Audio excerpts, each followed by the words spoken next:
एक बात थोड़ा सा समझ में, मतलब इस जितनी बात हुई है उसको, क्योंकि हम लोग ने जाति से शुरू की थी और हम लोग अब करप्शन के मुद्दे पर क्यों बात कर रहे हैं।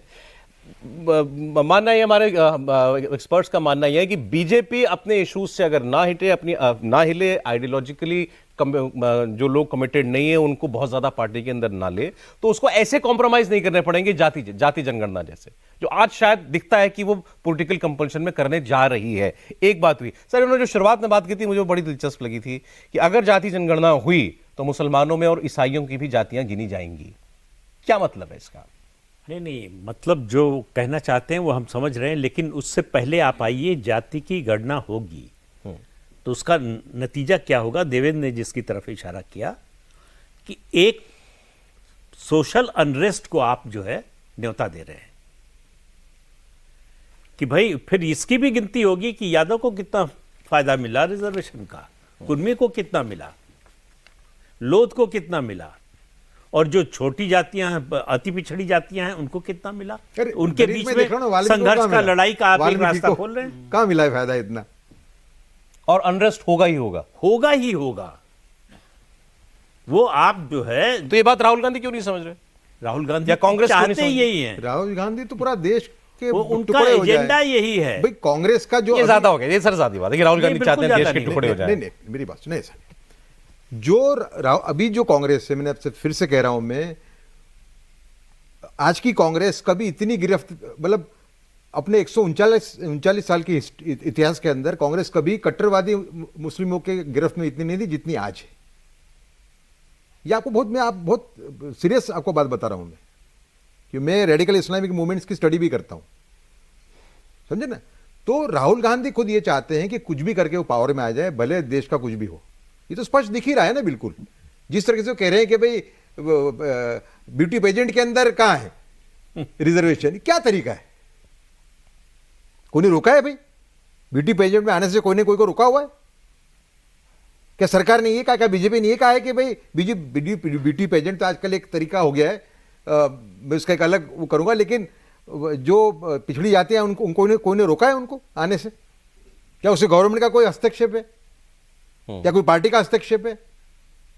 तो इस टाइप के मुद्दे उठाना मतलब ये तो डिविजिव की बात हो गई ना एकदम, समझो आप। इसका मतलब जो मैं कह रहा हूं, थोड़ा आपको मेरे शब्द थोड़े कठोर लगे होंगे, लेकिन बिल्कुल सही है एकदम वो, कि देश का कुछ भी हो, हमें पावर में आना है,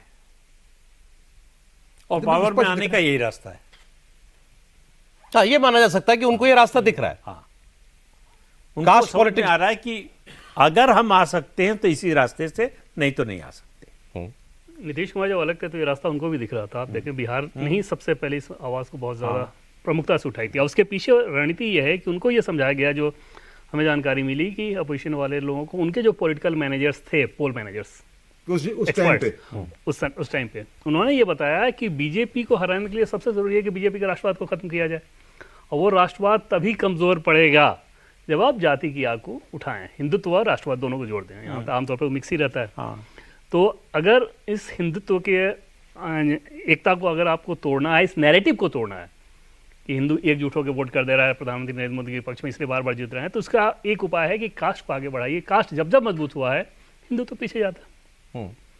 याद होगा ना आपको यूपी में जो नारा लगा था, मिले मुलायम काशीराम हवा में उड़ गए जय श्री राम।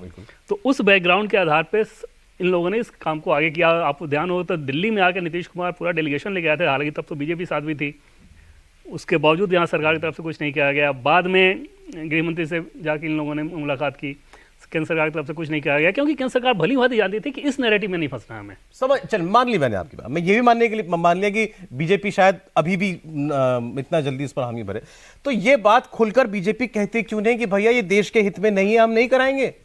जो बात आपने कहा कि भाई जो तुम हो, असलियत में जो तुम हो वही रहो, तो अगर आप ये मानते हैं दिल में कि इससे देश टूट जाएगा, तो बोलिए कि इससे देश टूटेगा। जैसे आप बोलना शुरू करेंगे ना, तो आप बोलने के साथ उस मुद्दे को और बड़ा कर रहे हैं। आप 400 लेकर आए होते तो ये बोल सकते थे। जैसे आप बोलेंगे डिस्कशन फिर शुरू चाहिए पूरा। ये अगर 300 प्लस होती बीजेपी की खुद की, या मोदी जी, अगर मोदी बोलेंगे कि मैंने देश को विजन दिखाया है 2047 तक विकसित राष्ट्र बनाने का, और तुम कह रहे हो कि अभी मैं जातियों की गिनती करूं, मैं दोबारा देश को 90 के दशक में नहीं लेकर के जाऊंगा, मैं दोबारा सड़कों पर आग नहीं लगाऊंगा, नहीं मानेंगे लोग। ये जाति की बात कितने लोग समझते हैं? 2024 का चुनाव बताता है कि नहीं मानेंगे लोग। लोगों ने कह दिया ना, राहुल गांधी ने या कांग्रेस पार्टी ने अभियान किया, आरक्षण खत्म कर देगी हाँ, बीजेपी। मान लिया लोगों आपको 2015 का बिहार विधानसभा भी याद होगा। कोई ऐसा काम 10 साल में किया हो नरेंद्र मोदी ने, भाजपा की सरकार ने, जो आरक्षण के विरोध में, आरक्षण को मजबूत करने के लिए किया है काम, फिर भी मान लिया लोगों ने। नहीं, जो सामाजिक न्याय को लेके जो लॉज जो लाई है ये सरकार, मोदी सरकार, वैसे तो कांग्रेस कभी नहीं लाई। एनसीबी को ये गांव के अंदर जिसके दलित को घोड़े पे नहीं बैठने देते थे, शादी के अंदर उतार देते थे, उसका भी लॉ है, उसका अगेंस्ट में लॉ लेके आई ये सरकार। बाबा जो मेरी साहब सेकंड अम्बेडकर किताब के लिए लिखी है जितना उसमें कुछ है किया ये। गया। नहीं, अगर जनता मानने ही सुनने ही नहीं वाली कुछ जाति की बात के आगे, तो फिर किस नहीं, बात का दोष दे? फिर आप क्या कर लेंगे? आप राष्ट्रवाद चलाते नहीं, आप चिल्लाते, आप ऐसा है कि ये इसके लिए आपको एक सामाजिक चेतना पैदा करनी होती है। ये ऐसा नहीं कि आपने एक भाषण दे दिया और सब बदल जाएगा। जमीन पर जाना पड़ेगा, समझा। इस 2024 में तो आप समझ ही नहीं पाए। जब तक समझे तब तक चुनाव निकल गया कि ये मुद्दा चल गया है। सब में अच्छा तरीका उसका ये है कि आप क्रेडिबिलिटी अपनी रिस्टोर करिए, जो मैंने रास्ता बताया, और फिर आप देखिए इसका नहीं, आपको अब ये रिजल्ट जो जरूर सर ने मिलेगा। जो बात अभी कही कि इसके लिए समाज में चेतना, 1925 से चेतना पैदा नहीं कर रही आरएसएस, कर रही है। जो मैंने पहले कहा, जाति को लेकर के, जातिगत समरसता को कर- लेकर कर- के। कर। तो अब वो क्या हुआ? वो सारा का सारा काम जो है एक इलेक्शन में क्या जीरो हो गया? नहीं, जीरो नहीं हुआ है, पर मैंने आपको कहा कि क्रेडिबिलिटी से लेना देना है इसका। बीजेपी की क्रेडिबिलिटी कम हुई है, इसके लिए विभाजनकारी ताकतों की हिम्मत बढ़ी है। और क्रेडिबिलिटी इनकी रेस्टोर होती है, ये रेस्टोर करने की परिस्थिति में है आज भी। तौर तरीके अपने बदलते हैं, रेस्टोर करते हैं, जरूर फिर से ये परिस्थिति हो सकती है जो पहले थी बीजेपी के फेवर में। अभी हाथ से पूरी तरह डोर छूटी नहीं है। अभी चाहे तो लगाम कस सकते हैं दोबारा। बिल्कुल कर सकते हैं। दूसरा, ह्यूमिलिटी का भाव देना पड़ेगा। ह्यूमिलिटी का ही भाव देना पड़ेगा। ओके, इसके अंदर ये जो दो चीजें मैंने बताई, उसको वो ह्यूमिलिटी से भी रिलेटेड है। तो बीजेपी की अहंकारी हो गई। लोग उसको अहंकारी रूप में देखते थे। वैसे सब में ज्यादा लोगों के बीच में जाने वाले नेता तो नरेंद्र मोदी है। लेकिन वो जो 2 स्टेप्स थे, ये जो 2 स्टेप इन्होंने लिए, वो एक अहंकार के रूप में लोगों ने देखा ना उसको। तो तुलसीदास जी ने कहा है, प्रभुता पाए काय मद नहीं, कि आप सत्ता या शीर्ष पर जब पहुंचते हैं, अधिकार मिलता है, तो मद यानी अहंकार आ ही जाता है। और जनता जो है डेमोक्रेसी में सब कुछ बर्दाश्त कर सकती है, अपने नेता का अहंकार बर्दाश्त नहीं करता। आप भी कह रहे हैं बीजेपी अहंकारी हो गई थी। नहीं, ये रिजल्ट कह रहा, हम नहीं कह रहे हैं। नहीं, 240 की संख्या बता 2 रही है। चीजें जो हैं, एजेंसीज का उपयोग जरूरत से ज्यादा सिर्फ विरोधी पक्ष के सामने, और दूसरा बाहर के लोगों को लेना, उनके केस बंद कर देना, इससे बीजेपी अहंकारी पार्टी ऐसी इमेज खड़ी हुई, इसमें कोई शंका नहीं है। दिखता ही है सीट जो आई है उसके और उसके लिए कुछ अब वो पहचाना हो पार्टी ने। देखो, बीजेपी ऐसा लगता है बीजेपी को ये कहने की आवश्यकता थी कि देखिए, हम लोग तीसरी बार पावर में आए हैं, तीसरी बार माननीय प्रधानमंत्री फिर से प्राइम मिनिस्टर बने हैं नरेंद्र जी, लेकिन हमारी सीट हमारी अपेक्षा से कम आई है।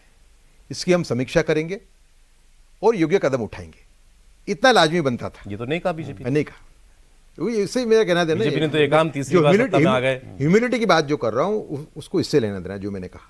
पसंद करती जनता अगर वो ये बात कहते हैं। बहुत पसंद करती, इसका अंदाजा नहीं है आपको। इंदिरा गांधी का ही आप करियर आप देख लेते तो भी आपको मालूम पड़ जाता इंदिरा गांधी ने कितनी जातियां की इमरजेंसी के टाइम पे, है ना। बाद में माफी मांगी देश की, और माफ कर दिया देश ने। माफ कर दिया। नहीं, 3 ही साल में आ गई पावर में। अब ये बात तो फिर देवेंद्र जी पहुंचा पाएंगे।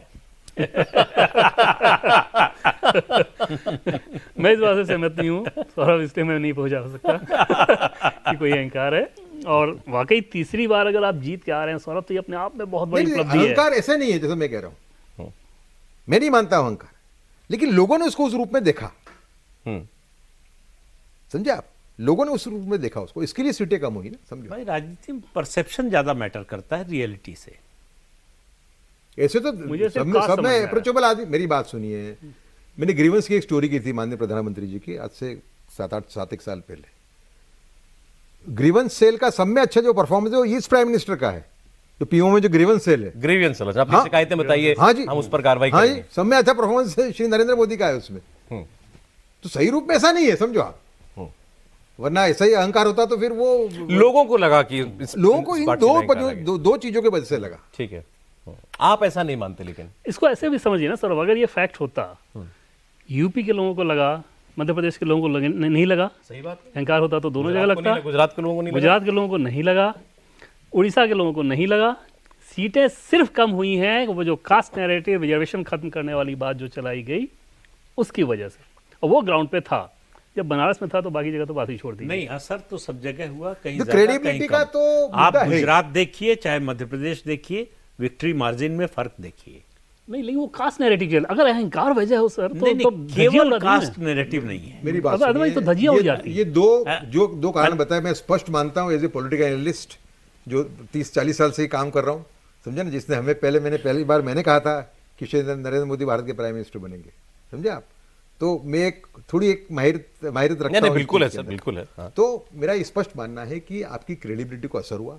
कुछ कारण अलग होंगे वहाँ पे, एमपी में ज़्यादा सीट आने के लोकल कारण भी हो सकते हैं, समझे ना आप, लेकिन आपकी जो मेन क्रेडिबिलिटी थी उसको डेंट लगा। ठीक है, अब सर जरा मेरे मुद्दे का समाधान कर दीजिए। मुसलमानों की जाति गिन के क्या मिलने वाला बीजेपी को, अगर ऐसा होता है तो? असम वाले तो करा ही रहे हैं।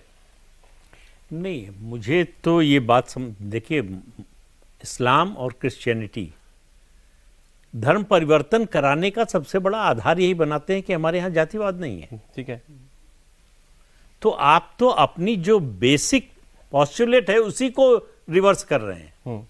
आप कह रहे हैं कि हमारे यहाँ भी जातिवाद है। वो जब जाति बताओगे तो फिर उसमें भी अगड़ा पिछड़ा बताओगे ना। हाँ, बिल्कुल बताओगे। और है ही फिर पिछड़ा उसमें। और फिर मुसलमानों को आरक्षण क्यों ना मिले, फिर इसका क्या जवाब देंगे? कोई जवाब नहीं होगा। मुसलमानों को आरक्षण मिल ही रहा है ना, ओबीसी वाले कोटा में। ओबीसी कोटा में मिल रहा मिल रहा है, है। अभी भी मिल रहा है। नहीं, जो डिमांड है, जो यूनिफॉर्म नहीं है ना सर, लेकिन नहीं, लेकिन नहीं। जब आप इस चीज को यूनिफॉर्मली कर दोगे। नहीं, पिछड़ा वर्ग में तो अभी रिजर्वेशन मिल ही रहा है। SC ST में नहीं मिलता है, क्योंकि वो कॉन्स्टिट्यूशनल प्रोविजन है SC ST का, और ये जो रंगनाथ मिश्रा कमीशन बनाया गया था इसी को खत्म करने के लिए उसने रिकमेंड किया था कि 10% जो है मुसलमानों को आरक्षण मिलना चाहिए और रिजर्वेशन को रिलीजन न्यूट्रल बना देना चाहिए।